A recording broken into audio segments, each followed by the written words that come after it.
We got a top 15 matchup this weekend, Oklahoma versus Tennessee. Right now, the line is an even 7, -7 Tennessee, over under 58. This is a 7:30 game this weekend. I can't wait for this. Just a couple storylines. Josh Heupel, it's stunting on your X time, is what it is. Won a national championship. It's a quarterback at Oklahoma. You get fired as the OC at Oklahoma. Rumors swirling. There's bad blood between you and Bob Stoops, who's like the godfather of Oklahoma. And now you get a chance with a Tennessee team that's really good. I don't care about this. Don't send me the schedule for Tennessee anymore. Because it's one thing to beat teams the way you should, and then it's another thing to look the way that Tennessee has looked, whether it be against NC State or whatever. I know NC State had to come back to beat La Tech, and they just changed their quarterback. It's not a great situation in Raleigh right now. But I will ask the same question that I have asked since the beginning of the year when it comes to Tennessee. What are they bad at? Where is the weakness? If I'm Brent Venables and I'm watching Tennessee on tape, where are they bad at? Where am I going to take advantage of them at? I think Tennessee, one, is super confident right now, and they should be. They're clicking on all cylinders. They play complementary football. For the first time in a while, they have depth on the front seven of defense that not only has sustained them, it's helped their back end grow because you can hide an average secondary with a really good front seven rather than vice versa. We know that. So if I'm Oklahoma and I'm looking at this game, I got Jackson Arnold, which the offense did look better against Tulane. Yep. But this ain't Tulane rolling up to Norman this weekend. You got an offensive line that still hasn't played a lot together and hasn't seen this together, that struggled against Houston. So when you look at all the advantages in this game, the only advantage I see for Oklahoma is that it's at home.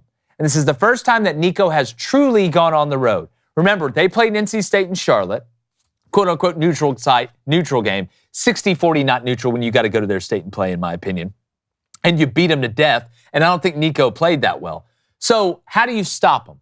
The first thing you got to do, it's just like facing a triple option team, is you got to stop the dive, you got to stop the run. If you stop the run and you make Nico beat you, he can if he has to, but you've got to take one thing away. And Stutzman is a dog. Oklahoma's best part of their team is the defense. That's obvious. But we talked about this, whether it was Clemson, Georgia, we talked about it multiple times. Eventually, the dam breaks on defense if your offense cannot move the ball and consistently score, or they're turning it over. So if you stop the run, which includes Dylan Sampson and the quarterback, so you're having to funnel resources there, they can truly get a hat on a hat, and then they can just spit it outside, and you have to consistently tackle high-level skill guys in space.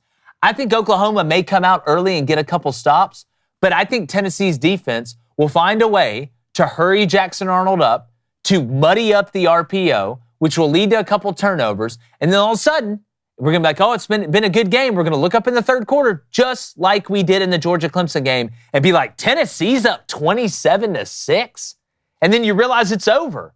So as Oklahoma's going to be fine in the SEC, they do play at home. It's going to be electric atmosphere. Who deep down really knows what the hell's going to happen? But if I'm a Tennessee fan, I am unbelievably confident, and we can beat you in multiple ways. We can win a rock fight. We can win a track meet. We can win a little bit of both. And Nico has done nothing but gain confidence, and this is his moment to go show everybody it doesn't matter if it's in Knoxville, it doesn't matter if it's in Charlotte, it doesn't matter if it's in Norman or if it's in Zeta Reticula 4. You can't stop us, and we can stop you. And that's the difference. Add in that Josh Heupel, this one's a little bit personal. If he can score 50, he's going to score 50. We'll see. That's the biggest thing I've noticed from Tennessee on offense this year, their ability to hurt you in every different way possible, kind of like looking at Oregon this past weekend. I mean, if you want to load the box against Tennessee, they're going to spit it out wide to the wide splits they have at wide receiver. If you want to play a leverage game out there, they're handing off to Dylan Sampson. If you want to go light personnel, they can run Q power, Q counter with Nico, which we haven't even seen him really open up that box. They haven't had to. If you want to go heavy personnel in there, they can run double moves on the outside. It's kind of like pick your poison. All the while, you're in base personnel because they're going so fast and you're getting tired with your ones on defense. And now because Tennessee's so good on the defensive side, and you made this point a couple weeks ago, they don't really have to be afraid of 1 3-and-out drive or a couple 3-and-out drive. We tried to go so fast. We tried to do a couple things, got a tip ball here, or, they run fitted well against us here and we went 3-and-out. You don't have to worry about that so much now because the defense isn't a liability. So I don't know. I think for Oklahoma on defense, they did play a lot better against Tulane. And really, Mensah, they made Mensah look like a middle school quarterback after he had a really and they bottled up the run before. Look, Stutzman and them are really good. Stutzman, it's just so much fun watching him play. He's incredible. Really he and the rest of that defense, you can't make any mistakes in your run fits against Tennessee, right? You can't make any mistakes in your run fits, and then when they spit it out wide, you have to open field tackle. That alone will give you a chance. And I went back and watched the Tennessee and NC State game. Your best chance against Nico is if you can make him hold the ball at least a little bit longer than he wants to. When he's on rhythm and the quick game is working out wide, and even when he's 3 and a hitch on the double moves down the sideline, he's throwing streaks against quarters coverage when the wide receiver isn't even close to open this past week against Kent State, and it's still a deep bomb touchdown. So some of the sample size we have for Tennessee is against Chattanooga and Kent State, and that was here's Tennessee's rushing stats through three weeks: 304, 249, and 456. Okay, so at least for Oklahoma, you can say, okay, well, we're not Chattanooga. We're not Kent State. All right, and NC State, we don't really love their 3-down, their 3-3-5 plan. Brent Venables, defensive guru. We're going to play better. We're going to force Nico to hold the ball a little bit longer. Maybe we can get a couple turnovers the way that NC State was able to on Nico, despite him bouncing back and still score 51 points. And you have to have a plan. I just don't know how you make Nico hold the ball longer. That's the thing, because Blaine, and we always talk about depth isn't just for divers. It's the point that you brought up we've been talking about. Tennessee can now afford to be able to go fast-paced and not be like, oh, my goodness, our first defensive line, there's such drop-off with that second group that we can't live this way. They can. But Stutzman is one guy. So if I'm Tennessee, and remember, they have these wide splits, those Art Briles splits. They make people run sideline to sideline. Let's say that if you're Oklahoma and you're Brent Venables, who is a defensive genius, I'm going to sit here looking and say, all right, we got to stop the run. All right, what do we do to stop the run? Can we stop the run in our base look? Because you're going to get caught in base looks a lot, which makes it easier for that offensive line and the tight ends and all the blockers to know where to fit up in the run game to be able to hit those creases they've worked on every day since spring practice. So do you sit here and say, well, we're going to funnel resources in the box and just play butt naked on the outside and hope that we don't get, pull our pants pulled down on national TV? Because Tennessee will take shots now. They'll give you the dive, they'll give you power, they'll give you zone, all this stuff, but they will take shots down the field. Tough to stop Tennessee. If you watch Tennessee the last couple of weeks, I don't know how you can't sit here and say they're good enough to win it all. If I'm Brent Venables, first of all, Brent Venables from a defensive calling standpoint is an absolute. He'll have the best plan they possibly could have, but I don't know. You have to try to confuse Nico. If it's me, all right, if it's me and I'm Brent Venables, we all know Josh Heupel wants to do what? He wants to run the football, okay?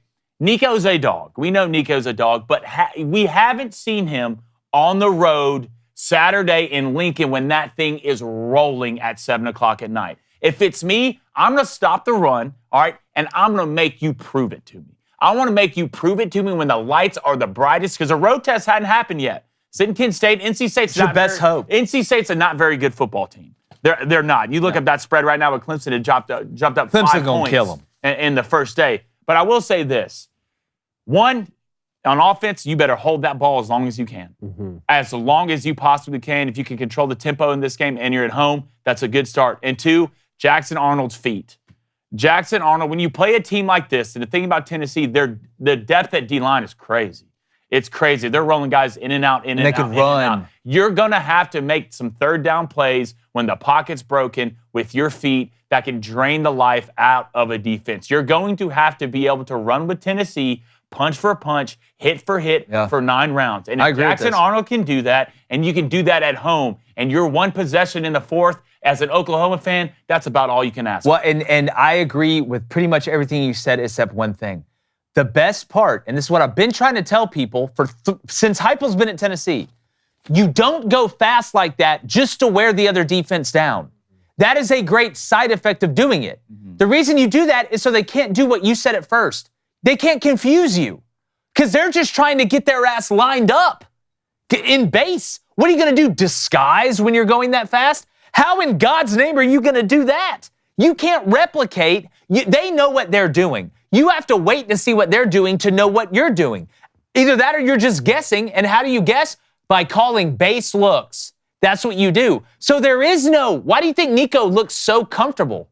Because all he's doing is quick multiplication. It's one thing if I got to sit here and figure out the Goodwill Hunting equation of the parameter of the graph with the linear function and tangent. And this. That's not what they're doing. They're like, hey, Nico, 3 times 6, 4 times 2, 3 times 3, 2 times 2. I can sit here and do that all day. So Tennessee's the best result of that way that they operate going fast is that you cannot disguise what you're doing. You have to make a decision. It is a game of math. Either we're playing even in base, we're loading the box, or we're light in the box. Either way, there's an answer, and it's an easy equation to figure out. That's how you play fast, that's how you play free, and that's how you don't get confused. I do think this game being in Norman matters. Oh, it does matter. It's going to sway some points to Oklahoma. And if I'm Oklahoma, how many times can we get Nico to get up off the ground? Well, and that's what I was going to say. It's worth noting he's been sacked once. Yeah, you got to get sacked once. So a lot what you're talking about. They're going fast. They're catching defenses in base personnel, and the equation becomes fairly simple in terms of what his reads are, which is great. But on the other side of that, one of the things I get a little worried about with Oklahoma on offense, just trying to play a keep away game and let's have long sustained drives where we're taking the play clock down to 0 is sometimes they have success doing a lot of what Tennessee does. I agree with that. A lot of what Oregon does. If this were a game against Arizona State or Michigan or Iowa where your identity is to run the football downhill and take the play clock down, that'd be one thing. I just wonder, is Oklahoma going to take themselves out of the game on offense by trying to keep Tennessee's offense? And then all of a sudden you get down double digits. Now you have to start. I'm not going to. But think about it. I'm not going to try to beat Bobby Flay at cooking steak. Well, you I'm not. You're not going to beat Tennessee by trying to run with them. Well, you got to be yourself. Like, yes, you make adjustments, but you've got to be yourself. And you have a young quarterback. You've got to do stuff that makes it easier for him.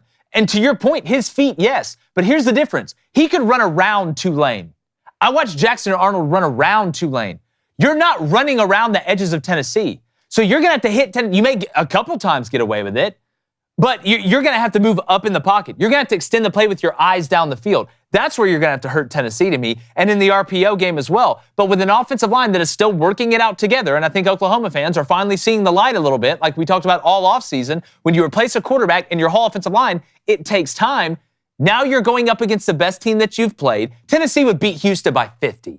I'm telling you right now, they could play that game in Willie Fritz's living room, and Tennessee would beat them by 50. But how much does that translate to this week? I think it's transitive property. Well, how much does looking at Chattanooga and Kent State translate? If you're going to sit here and say on one hand, oh, well, the schedule hasn't been that good, Houston ain't great either. So, again, for Oklahoma to win this game, it's pretty simple to me.